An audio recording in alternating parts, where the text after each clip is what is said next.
নমস্কার। ক্যালকাটা ডায়ালগস থেকে মনোজ দাস শুরু করছে এখনকার প্রতিবেদন। বাংলাদেশ গত মাসে প্রধানমন্ত্রী মোদির সঙ্গে বৈঠকের জন্য একটি আনুষ্ঠানিক অনুরোধ পাঠিয়েছিল, কিন্তু নয়াদিল্লি তাতে সাড়া দেয়নি। কেন সাড়া দেয়নি এই নিয়ে অনেক রকম তত্ত্ব ভেসে বেড়াচ্ছে বাতাসে। যেমন ইউনুস সাহেব কিছুদিন আগে ভারতীয় সংবাদ সংস্থা পিটিআই এর প্রতিনিধিকে একটা সাক্ষাৎকারে এমন কিছু কথা বলেছিলেন যেগুলো দৃশ্যত ভারতকে খুশি করেনি। যেমন তিনি বলেছিলেন আওয়ামী লীগ ছাড়া বাংলাদেশের বাকি সব দল সাম্প্রদায়িক, ভারতকে এই চিন্তা ত্যাগ করতে হবে, কিংবা বাংলাদেশ ক্রমশ আফগানিস্তান হয়ে যাচ্ছে, ভারতকে এই ভাবনা ছাড়তে হবে, এবং বাংলাদেশে হিন্দুরা অত্যাচারিত হচ্ছে বলে যা বলছে ভারত সেটা অতিরঞ্জিত। এই ধরনের কথা তিনি বলেছিলেন। এই কারণগুলির বাইরেও বাংলাদেশের বর্তমান শাসকদের বন্যা নিয়ে নানান মন্তব্য ও আকছার ভারত বিরোধী কথাবার্তার জন্যে ভারত খুব একটা খুশি নয়। ইউনুস সাহেবের এসব কথা যে ভারতের পছন্দ হয়নি ও হবে না সেটা বলাই বাহুল্য। কিন্তু এসব ছাড়াও জানা যাচ্ছে বাংলাদেশের প্রধান উপদেষ্টার সঙ্গে 1-to-1 বৈঠকে বসতে রাজি না হওয়ার কারণ একটা বড়সড় নীতিগত কারণ আছে। সেই নীতিগত কারণটি কি না, নয়াদিল্লি বিশ্বাস করে যে ঢাকার বর্তমান সরকার গণতান্ত্রিকভাবে নির্বাচিত কোনো সরকার নয়, এটা মুখ্যত সামরিক শাসন, শুধু সিভিলিয়ান সরকারের একটা মুখোশ কেবল পরানো আছে। ফলত গণতান্ত্রিক শাসন ব্যবস্থার এই সরকারের কোনো সাংবিধানিক কর্তৃত্ব নেই। ভারত বিশ্বের অন্যতম বৃহৎ গণতন্ত্রের দেশ, এমনকি বৃহত্তমও বলা যায়, এবং গণতান্ত্রিক শাসন ব্যবস্থাকে মর্যাদা দিয়ে চলে ভারত। এমতো পরিস্থিতিতে ভারতের পক্ষে অসাংবিধানিকভাবে ক্ষমতা দখল করে বসে থাকা শাসকের সঙ্গে ভারতের প্রধানমন্ত্রী পর্যায়ের বৈঠক হতে পারে না। প্রশ্ন উঠতে পারে, তাহলে কি বাংলাদেশের সঙ্গে কূটনৈতিক সম্পর্ক ছিন্ন করার কথা ভাবতে পারে ভারত?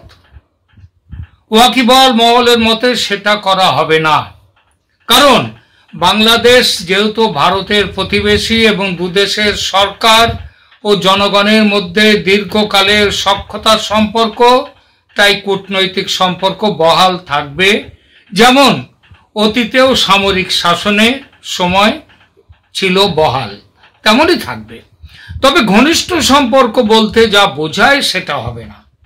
এর দায়ও মুখ্যত বর্তায় বাংলাদেশের শাসকের ওপর, কারণ তাদের সুস্থ সম্পর্কের বিরোধী যেসব কথাবার্তা তারা বলেন সেটাই হচ্ছে কিন্তু সম্পর্ক খারাপ হওয়ার কারণ। দুদেশের সম্পর্ক তিক্ত করার লক্ষ্যে তারা নাগাড়ে মন্তব্য করে যাচ্ছেন। মোদি ইউনুসের মধ্যে বৈঠক না হওয়ার আর একটা বড় কারণ দুজনের নিউ ইয়র্ক পৌঁছার তারিখের গোলমাল। ইউনুস সাহেবের সঙ্গে বাংলাদেশ থেকে আর কারা যাবেন আমেরিকা, এই ঠিক করতে করতে খানিকটা দেরি হয়ে গেছে ইউনুস সাহেবের। তিনি নিউ ইয়র্ক যাচ্ছেন 24শে সেপ্টেম্বর।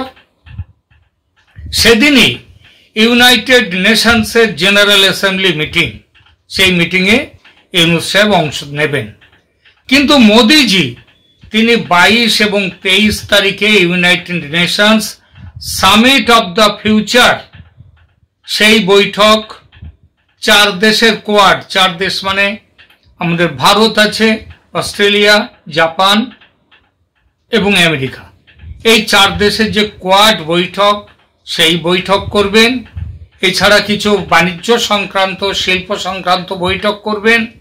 সেসব বৈঠক সেরে 24 তারিখে দিল্লি ফিরবেন। ইউনূস সাহেব দুদিন আগে গেলে তবু না হয় সম্ভাবনা থাকতো কোনো বৈঠকে, কিন্তু কারা যাবে এই নিয়ে ঢাকায় ভয়ঙ্কর রকমের তদবির শুরু হয়েছে বলে সংবাদ পাওয়া যাচ্ছে।